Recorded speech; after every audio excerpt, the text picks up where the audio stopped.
This is a throwaway joke, That's true.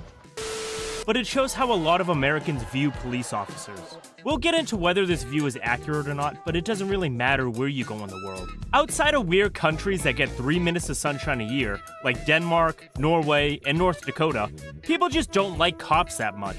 If telemarketers and repo men didn't exist, policemen would have zero competition in the hatred Olympics. But why is this the case? There are many reasons why police officers are hated, but the biggest and the most universal one is usually police brutality. This subject is what South Park explores in Naughty Ninjas. We stare into the face of police brutality and see what causes it, what enables it, and what we can do to solve it. Trust me, you won't like the answer. It's depressing. So buckle up, buckaroo! And let's go down to South Park. The first, the most underrated, and probably the biggest cause of police brutality is, believe it or not, us. You, me, and the guy who started dodging your calls after you lent him money. Naughty Ninjas shows us in the opening act of the episode. It's a normal day in America. Attention all units in the vicinity of South Park Elementary. We have a code red. The principal is called for help. No. There is a school shooter on the loose? No. The actual danger is so much worse. A kid is talking during assembly. So PC principal does the reasonable thing and calls the cops on her. This kind of thing happens every day. In Atlanta and Los Angeles, 80% of calls to 911 are not real emergencies. It's just people like PC principal wasting police time with minor issues. And when people call the cops for frivolous reasons all the time, things get dicey. It's actually inevitable. Americans make 240 million calls to 911 every single year. When up to 80% of these calls aren't real emergencies, you end up with a lot of unnecessary police interactions. Deal with the cops enough times and something will inevitably go wrong. This is what happens in South Park Elementary. The cops show up with a SWAT team full in combat gear. They burst in the school gym like they're SEAL Team 6 showing up at Osama bin Laden's house. It's very cringe. But things are about to get so much worse. A startled PC principal shines a laser at Officer Barbrady. Barbrady thinks he's being attacked. Oh, they've got me! He fires in self-defense, but there's no attackers. It's just a gym full of elementary school kids. Barbrady's bullet hits one of them. This town is outraged, Officer Barbrady. Outraged. Barbrady explains that he didn't know what was going on. He received a code red and had no idea whether there was a gunman or a bomb. He saw a laser, assumed it was a sniper, and fired. These things often happen in a split second. There is no time to think. There were so many mistakes made by so many people. First, there was PC principal. Why would you even call the cops on a kid? Then there's the police dispatch. Since when does a noisy kid become a code red? Better communication could have prevented the whole thing from even happening. Instead, they sent cops bursting into an elementary school gym like they were invading Afghanistan. But nobody thinks about any of this. The town council chooses to focus on something else. You shot an unarmed 6-year-old Latino child. The moment anything gets racialized, it's over. Once the town council decides that he's a racist, there's nothing Barbrady can say to change their minds. You're from another time, Barbrady, and the last thing that needs to go. South Park is marching into the future, and that future doesn't need relics like Barbrady. You should go away. You don't belong anywhere in a town as progressive as this one. Barbrady gets fired. They take everything from him. His gun, his badge, even his sunglasses. This doesn't mean all the cases of police brutality are due to misunderstanding. There are plenty of genuinely terrible cops out there who genuinely do despicable things. One of them is Detective Harrison. I'm never gonna frame an innocent man again, unless I know he's black for sure! This brings us to the second cause of police brutality. It's probably just as big as a reason as people calling the cops for minor issues. It's also why police brutality happens in every single country.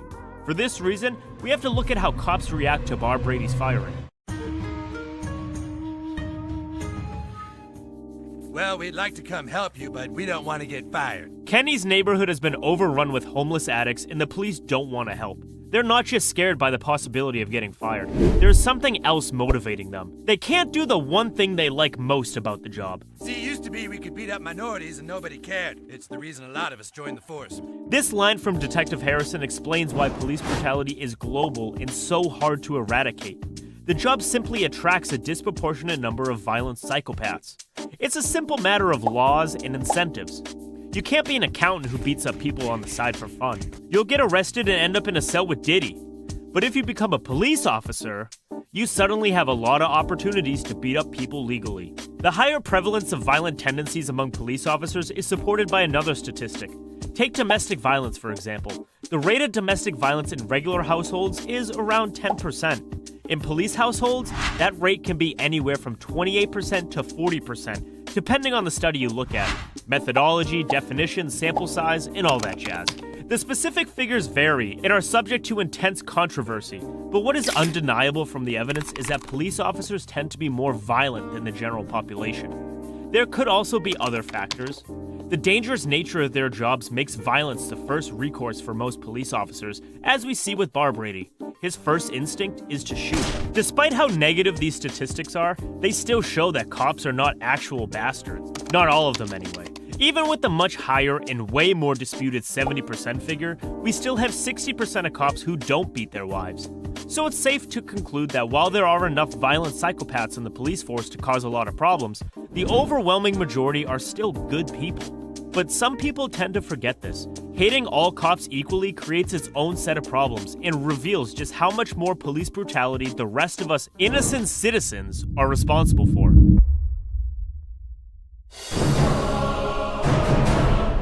South Park turns against its police officers after Bar Brady's misadventures at the school. The people hold a protest outside the station. We are treated to scenes of suburban posers dancing to NWA's Fuck the Police, with glasses of Pinot in one hand while waving impotent middle fingers with the other.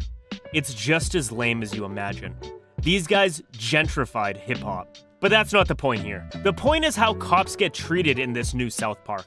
The police are ruthlessly mocked and denied service everywhere. Some of them deserve it, but others don't. Yeah, we'll go somewhere else, copper. Bar Brady even gets thrown out of a McDonald's. His innocent colleagues don't have it any better. Their cars get defaced, they get flashed, and they get rammed with trolleys at Whole Foods. This has to be the most violent thing that's ever happened at a Whole Foods, since somebody cut off the heads of the free-range chickens. The cops try to defend themselves, of course. Now look, not all cops are racist, trigger-happy assholes. But nobody cares. The whole town is unified in righteous outrage. This is where South Park explores an underexplored reason for hating the police: classism. South Park's upper middle class doesn't hate the cops because those guys didn't do anything bad to them. They just used the whole anti-cop movement as an outlet for their superiority complex. The whole thing just turns into a socially approved elitism. I'll bet you don't even know what farm to table means. Randy embodies this smug, self-satisfied attitude with a genius conclusion. Wow, we've only had a Whole Foods for a month and already we don't need cops. So cool. I don't need to tell you that Randy is wrong. Anybody with a functioning brain knows that we need cops, even though we may not always like them. Even racial minorities, the very people who have the most reasons to hate the cops, don't support defunding the police. This opinion is only popular among unhinged ideologues, mostly the white liberals with elitist tendencies. It's not their fault. They've spent their entire lives in gated communities and elite colleges. They've never gotten mugged. They have never had to worry about who might be waiting around the corner. They've never had to stuff their phones and wallets into socks or walked around trying to break 100 so they can have some loose change in their pockets, just in case they run into thugs. Thugs beat you up if you go through the whole hassle of robbing you and fail to find anything worth stealing. You always need a 10 or a 20 hanging around in your pockets to make it worth their while. This is the kind of thing that you can only learn from experience, or from friends. But sheltered suburban kids never learn any of this. They've never had to deal with crime. How the hell are they supposed to think the cops are necessary? Well, they're not. But that doesn't stop them from running their mouths or thinking they're smarter than everybody else. And once they get going, they take over South Park. Their no police experiment leads to a very unexpected place: their own souls. It all starts when the police refuse to clear the homeless addicts from Kenny's neighborhood because they're scared of getting fired. So Kenny takes matters into his own hands. He gets a bunch of his friends together. They dress up as ninjas and scare away all the homeless people. Intruders! Yeah, it's right up here. We can shoot up in these abandoned buildings.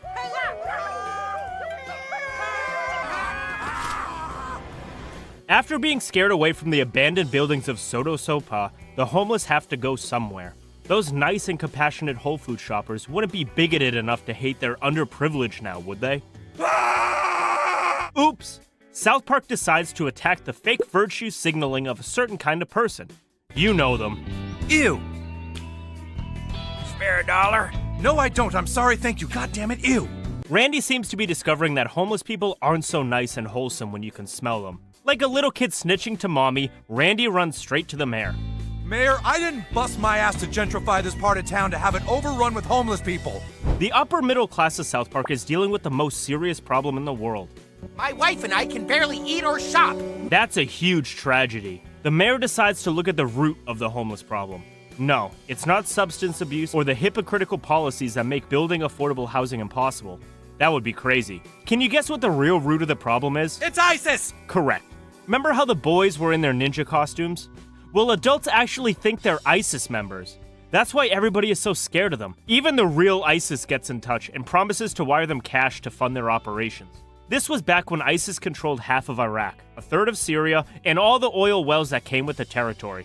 They were seriously loaded. And they were also live streaming beheadings, so you could just imagine how hard the folks in South Park are shaking in their vegan leather boots. We believe that our faiths and our traditions are a way to a greater path.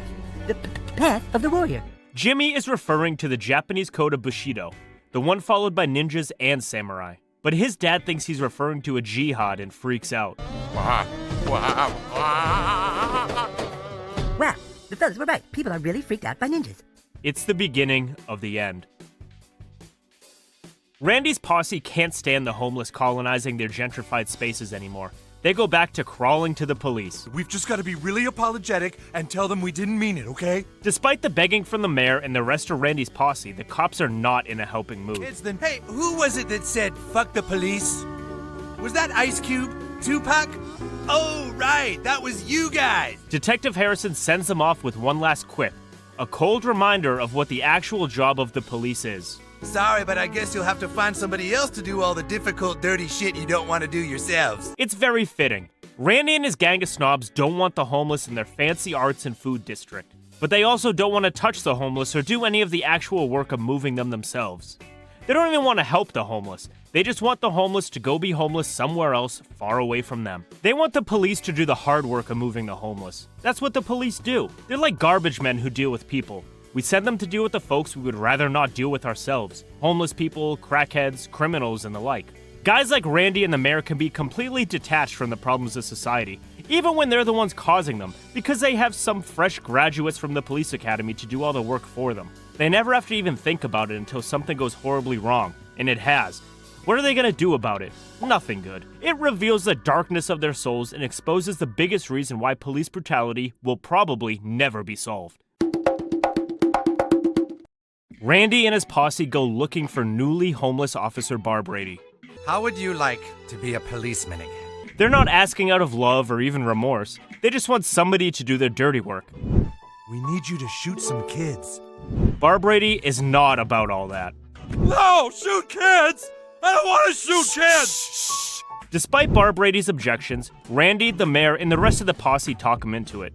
They're bad kids, terrorists, he's a hero, blah blah blah. The analogy is very on the nose here.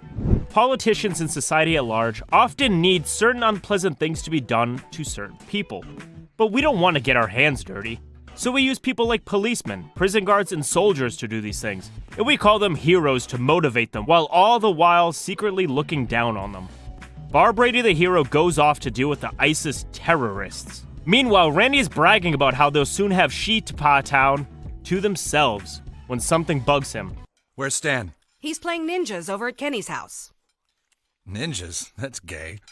It takes a while for Randy's brain to make the connection, but he does. Scary. Gay. Scary. Gay.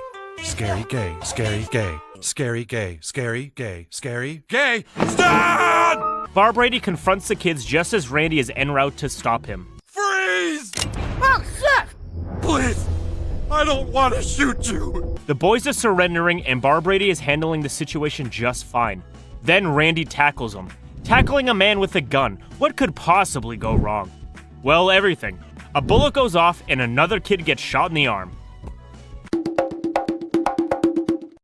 Barbrady is in hot water again. What were you thinking? Boys innocently playing ninja and you pull your gun on them? Yes, this is the same mayor who told Barbrady that the boys were terrorists. The same mayor who wanted Barbrady to shoot the boys. Even Randy, who actually said these words. Go shoot those kids. The same Randy who tackled Barbrady and caused the gun to go off is standing there, acting very offended that Barbrady would sink to the level of shooting a kid. Barbrady tries to point that out. But you said you needed me to kill some kids! Oh, he's gonna lay this on us now. I said kill some kids, but I said it as a question, remember? Let's rewind. We need you to shoot some kids. That was the first one. Let's replay the second one. Go shoot those kids. None of those things sound like a question, do they? That's the fate of the policeman. To be used and discarded when he becomes inconvenient. Barbrady gets fired, again. You just don't have what it takes to be a policeman in today's times. And then, of course, there's the ridicule. Do you even know what farm to table means? This shows our role in police brutality. We use these men to do our dirty work. Some of them are very violent, and others, like Barbrady, are not very intelligent. But that is what we like the most about them. If all of them were non-violent and super intelligent, we wouldn't get away with using them the way we do. And if something goes wrong, we can always dodge responsibility and blame them for everything. Randy would never shoot a kid. He's too good for that. He just tells other people to do it. So, can we stop police brutality? If we wanted to, yeah, probably. The police themselves are trying, but ultimately, policing is a human job. Despite our best efforts, mistakes will always be made. We have to kind of make our peace with that. Compare the officers with another profession, doctors. Every year, police officers in America kill 1,000 to 1,300 people. Doctors kill 250,000. Some studies claim that number is as high as 440,000, but the highest quality studies consistently put the figure in the 250,000 range. But doctor deaths and police deaths are treated very differently. Most people who are shot by police are violent armed criminals. On the other hand, every single person killed by a doctor's mistake is an innocent. And yet we don't go around saying all doctors are bastards, do we? We understand. But when cops make a mistake and shoot an innocent man, we lose our collective minds. All the while, doctors are getting away with Genghis Khan level of body counts. But our selective attention, lack of empathy, and complete absence of nuanced reasoning isn't even the worst thing we do. Our greatest sin lies in our collective hypocrisy. It all lies in the slightly deadly forms of police brutality that we allow and encourage every single day. By normalizing these less deadly forms of brutality, we make the deadlier ones inevitable. Naughty Ninjas uses the citizens of South Park to point this out. After firing Barbrady, the town council goes back to the other cops and offers them an olive branch. Randy and the mayor turn their backs and the rest of the townfolk keep enjoying their meals, completely ignoring the brutality that the cops are unleashing on the homeless man. This is what our society does. We ignore police brutality when it benefits us, and then act shocked when one cop takes it too far and kneels on somebody's neck for way too long. We protest and get the officer involved fired, but then it's back to business as usual. All of us enable and ignore low-grade police brutality every single day. As long as we do that, it'll never go away.